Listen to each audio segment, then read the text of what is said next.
Welcome to today's video, you guys. As you can tell, we are in the kitchen because this is my big project for this week. If you've been following along, you probably remember that when we first moved in, the kitchen was one of the first makeovers that I did. We did the whole thing on a major budget, and all I really did was paint, add new hardware, and also add some peel and stick tiles.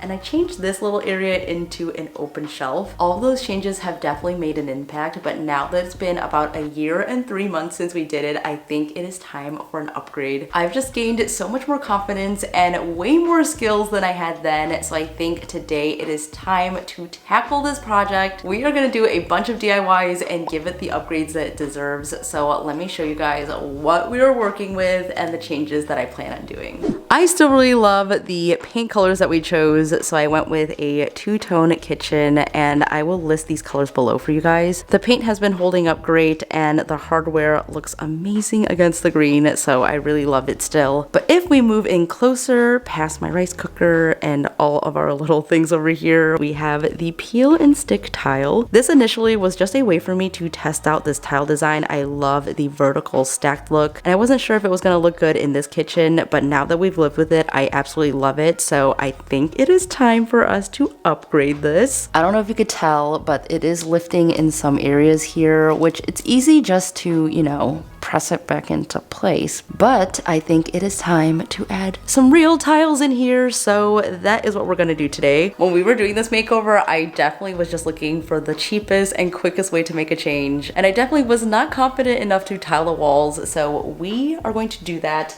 And I think it's just gonna look so much better than what we have now. The grout lines on this are kind of a blue-gray color right now, so I definitely wanna change that up and just add some warmth to the space. So I'm gonna take you guys tile shopping, and that is going to be the biggest DIY in the kitchen. And the next big change I wanna make in here is switching up this faucet. So it's kind of outdated right now, and you might be wondering, Tina, why is your sprayer like that? Well, it leaks, so we've just been putting it like that instead of, you know, in its place. As you can tell, it's leaking and we don't even use it. When we turn on the sink, it's been doing that. So I want to change it up, get a faucet with a sprayer, and then we can have a soap dispenser right here, which will look just a little bit more streamlined. Just changing out the faucet is going to make a world of a difference. We are not quite ready to swap out the sink yet, so that is going to be a huge upgrade for the space and would really tie in with the other black accents that I have going on. We used to have a runner rug right here, but I moved it into our laundry room, so I need to add something there because right now it looks so boring. Also, a quick hack for you guys. I have one of these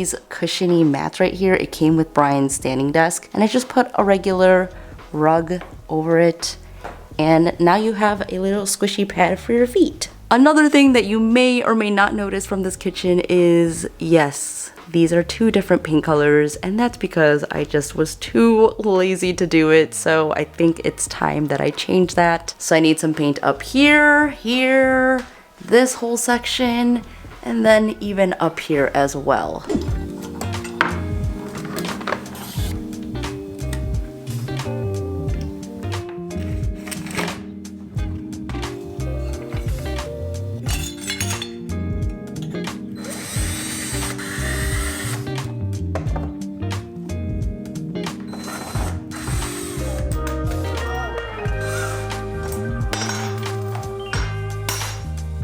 Okay, here's the first one. Oh, it's ripping off the paint. Oh, shoot.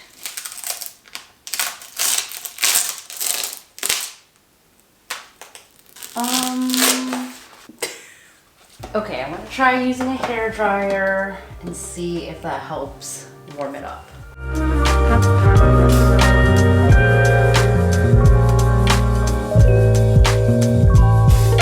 Okay, it definitely worked, but I think since I already peeled off a bunch of the wall, there really is no use. So I'm just gonna take it off. Oh my god, that's so ugly. This project definitely took a turn because I expected the peel and stick to come right off the wall without any issues, but even with a hairdryer, it was still lifting. So taking it down to the bare wall is fine with me because then I don't have to clean it and worry about any extra grease. The muscle bound that I'm going to use will still work on it, and I found this whole process to be oddly satisfying, especially when I got a really big chunk off. This looks so weird naked, but I got all of the paint off. This definitely did not go according to plan, but I'm glad that I was able to take off all the paint and start off fresh. Definitely would not recommend putting these over painted walls if you are a renter. I know that these come off pretty easily if you put it over tile, but yeah, if you're a renter, these are a no-go. Now I gotta move on to the other side.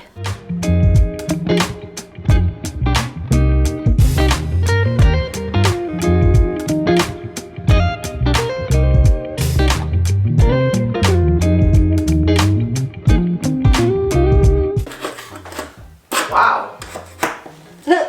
This doesn't look like the tile we talked about. I know, isn't that crazy? What happened? All the paint came off. Ew, these look like footprints. I'm not sure what it is. Wanna try? Yeah, I'll try some. Oh yeah. Oh yeah. Isn't it satisfying? Oh yeah. Honestly, this is fun. Okay, you can do the rest. Bye. Not that fun. Oh, that is, ooh, look at that piece. I'm exhausted. Well, that's too damn bad.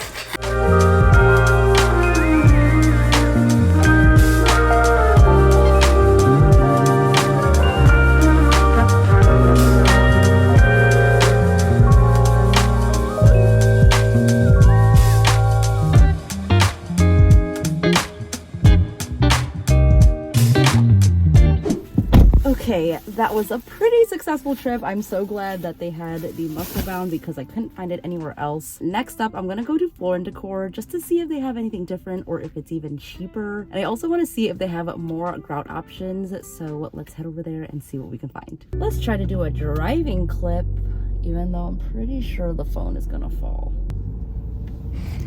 Ah, okay.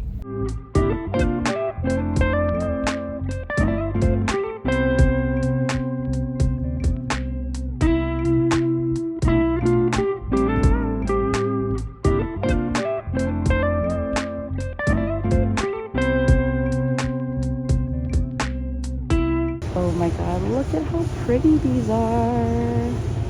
Ooh, I actually kind of want to try this one. Should I take it home and see if it looks good? Oh wait. Never mind.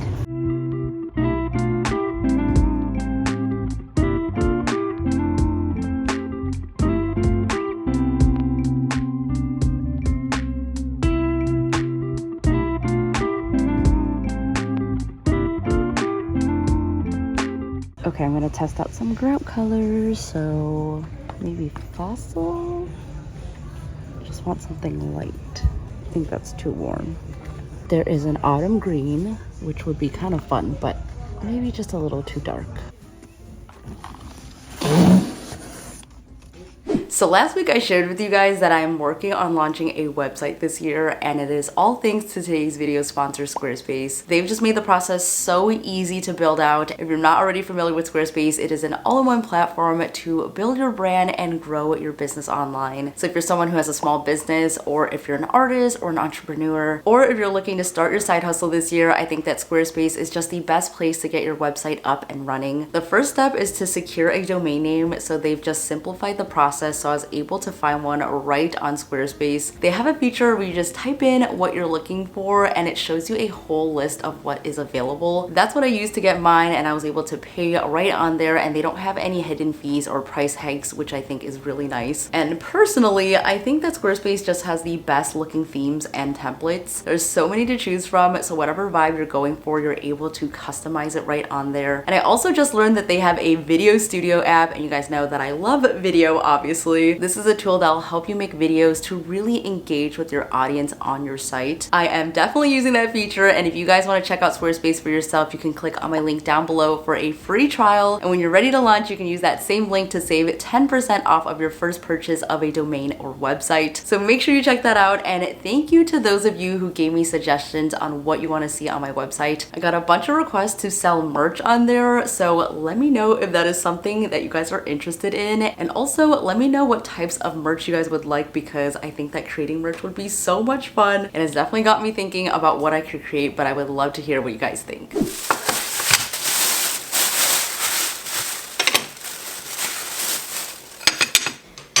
Oh my gosh. So here are the two tiles that I got, and you probably are wondering, Tina, there's no difference between them, and literally there really is not. This one is the Lowe's one, and this one is the one from Floor & Decor. The Floor & Decor one is a little bit taller actually, and it is also a lot brighter. I'm not sure if you can tell on camera, but this one is definitely a little bit warmer, so I think that is what I'm gonna lean more towards. Let's try it on the wall. Can we fit two? No, we can't. We'll have to cut this down. This is the Floor & Decor one, and yes, it is a little bit taller. Okay, we're gonna go with the Lowe's ones.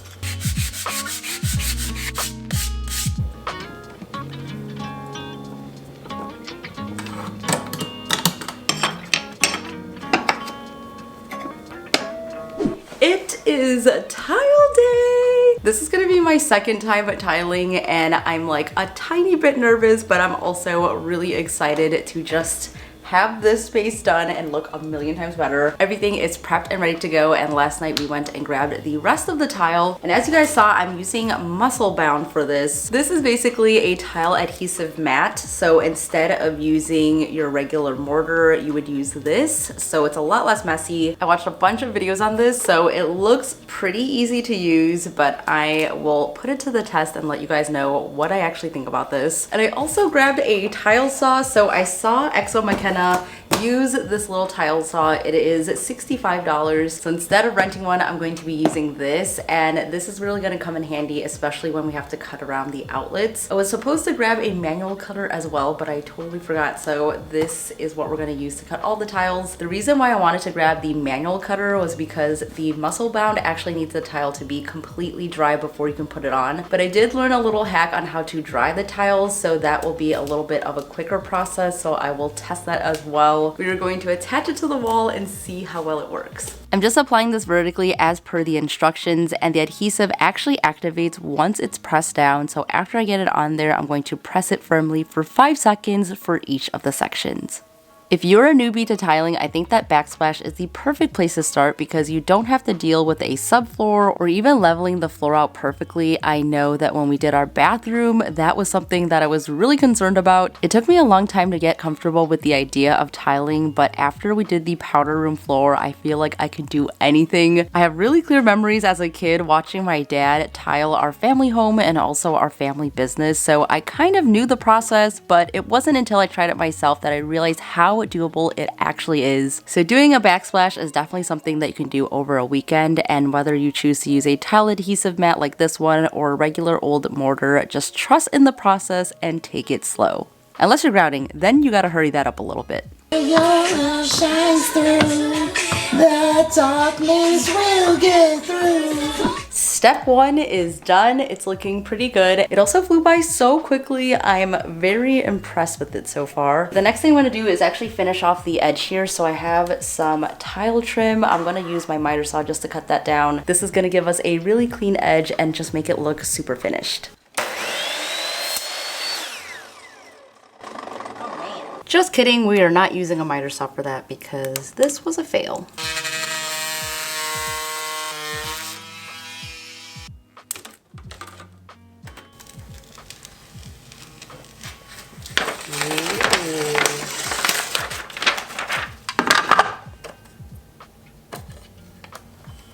Okay, that is pretty stuck. And then add the trim and press. We're starting!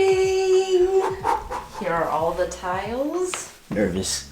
I know, I'm nervous too. I have my spacers here, so let's start tiling. Why am I so nervous? I'm gonna miss how ugly this was. Okay. Oh my god. When doing a backsplash, you really want to think about the focal point. So since I have a galley kitchen, it's best just to start at the edge. That way we have the full tile before it cuts off towards the middle. So whether you're stacking it like I am or doing a brick pattern, you definitely want to keep this in mind. Let's try it.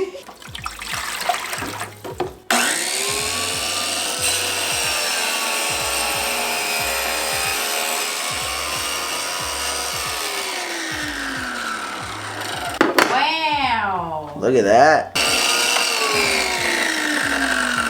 I mainly wanted to try the muscle bound because it's mess free and I was just curious about it, and it seemed like it would be a lot easier, but there definitely are pros and cons with using it. The pros that I found was that it was really easy just to apply it on there, and also you can tile right after and even grout afterwards. Okay, let's see if this fits. Okay. Oh yeah, good job. So there's basically no downtime, but one of the biggest cons that I found is that once you place a tile on there, it is really hard to move it without compromising it. Even if you're placing it on there lightly and didn't press down firmly, I found that it was still hard to get it off. When you're just using mortar, you're able to still move it around before it sets, so I would definitely keep that in mind. This side is done. We're just waiting for these pieces to cool down over here, and then we'll put those in. And now we are working on behind the oven. So I have a line that is leveled because I want to start from this edge, and that way the unfinished tile will stop over here. Pretty much like what we have over here. It starts nice over here and then shortens over on this end. That way everything will stay flush along that edge. So we're going to start here, work all the way down, and it is a little bit tricky because, as you can see, this part is missing the backsplash and this part has it. But we're just gonna go with it and make it work. And again, since we're using a wet tile saw, we did have to dry down the tiles before we could stick it onto there. I watched a video that really helped me out here, so I'll link it down below, but we basically just popped it into the oven for a few minutes and then let it cool down completely before we put it on. That definitely slowed us down, so all in all, I'm not quite sure if using muscle bound really saved us more time like I thought it would. So yeah, there are definitely a lot of benefits, but also a few setbacks that you definitely want to be aware of. We also could have used a manual tile cutter, that way we wouldn't have had that issue, but we did have some outlets to cut around, so the tile saw was definitely necessary. And the final verdict on the $65 tile saw is that overall, it's really good. It definitely gets the job done, but we did notice there was a couple of chips in some of the cuts, so we would have to start over. And also the blade is really small. It's only 4.5 inches. So any large format tiles will not work for this, but for the price, you just cannot beat it. A tile saw rental around us is about $60 a day. So this is definitely a bang for your buck. And now I have this handy for any projects in the future. Middle cleaning, but look at all of this, you guys. This is all the glue that was on the tile. That was such a waste of time, but it's done at least.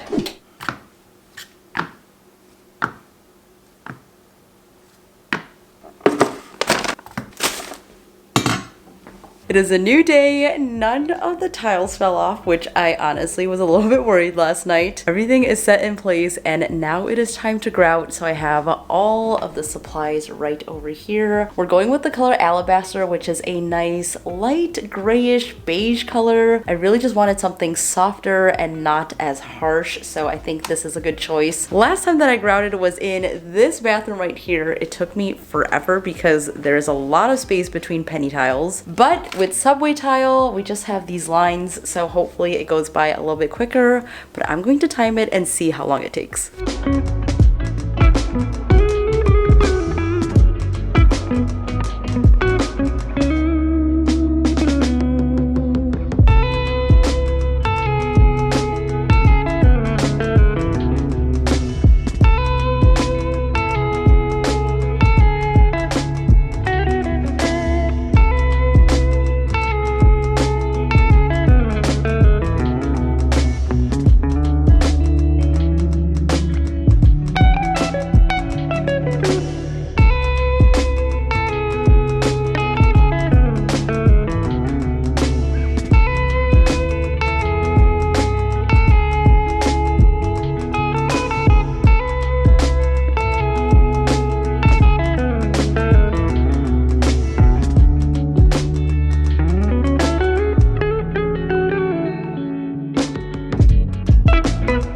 Okay, here we have the first section. This took me about 35 minutes to do. That's with the grouting and the cleaning. This is kind of the biggest section, so I'm glad we got it out of the way. You can even see right here the grout is drying and the color is a lot lighter, which I'm really happy about.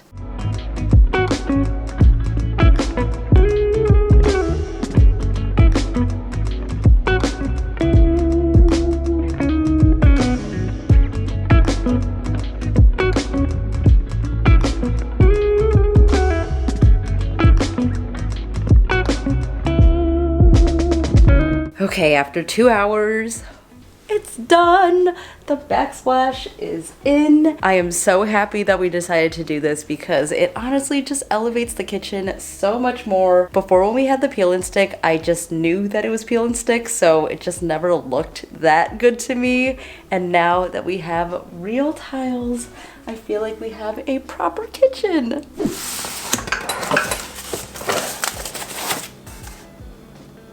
Oh no. This is a gorgeous color though.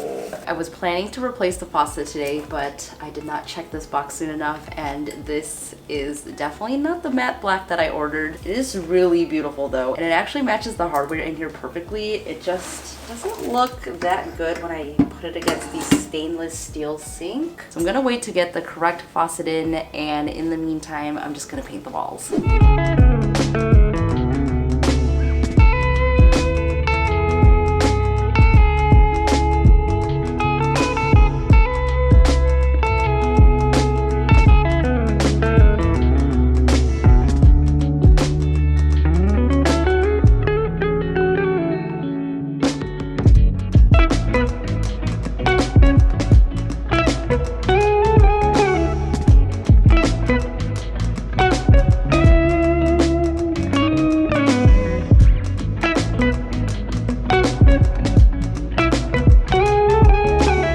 It's like 9 p.m. right now, but everything is painted. This honestly just showed me that I have to dust above my cabinets because they are disgusting. Now I'm going to get my kitchen back in order, and we still have to wait on the faucet, but once that's in, the kitchen's gonna be done. Guys, guess what came in? The new faucet in the correct color. And putting it up against the sink, I think it looks way better with everything else we have going on here. So let's go ahead and put it in. Oh man, we need a bolt opener. Like a wrench?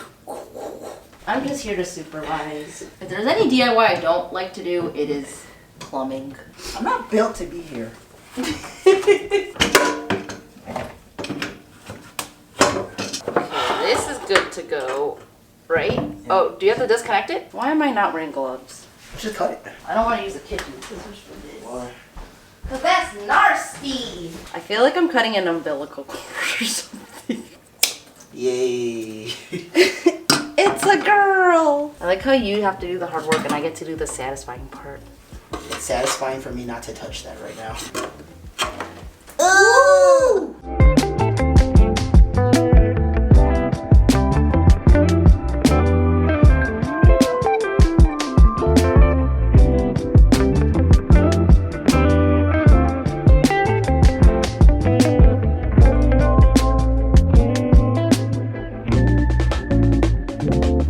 Guys, look at this soap bottle that the dispenser came with. It is so tiny. Compared to my regular dish soap bottle, this is so much smaller. I actually shared this on my Instagram stories, and a lot of you guys said to try out this hack. So I grabbed a tube, and basically you install this long tube, and that way you can connect it to a giant bottle of soap. So with this, you won't have to refill your bottle very often. I think you can get away with just doing it a couple of times a year versus the weekly bottle fill that I would have to do with this small one. Here's what it will look like when it's all connected. So I'm just gonna get a giant tub of dish soap, put it on the bottom of my kitchen sink, connect it. Then I have a ton of soap that I do not have to refill for a while. Okay, it is all set up. We have the sprayer. Oh my God.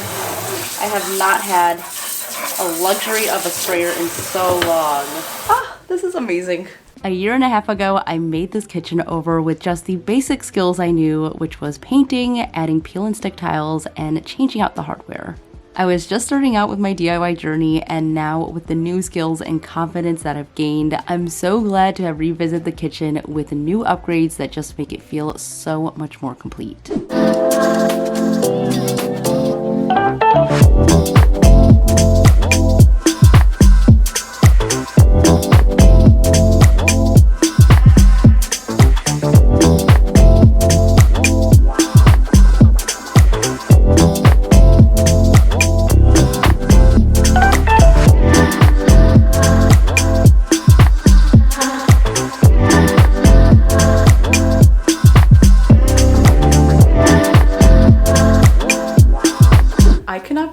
this is our new kitchen. Like, look at this backdrop behind me. It looks so incredible. And the best part is, over the time that we've lived here, I'm pretty sure we've spent under $1,000 upgrading all the things. It feels so good just looking at the tile and knowing that it's real tile and not peel and stick. It feels like a real kitchen now, and I'm so happy that I did it. I hope you found this video to be helpful and inspires you to create some changes in your own kitchen. Let me know what you think of the updates in the comments below, and don't forget to give this video a thumbs up if you liked it. Subscribe if you haven't already, and follow me over on Instagram. I post on there every single day, and when you guys are watching this, I'll be in Vietnam. So if you want to catch up with me and see all the things that I'm up to there, make sure to give me a follow. That is it for me today. Thank you so much for watching. Stay inspired, and I'll see you in the next one. Bye!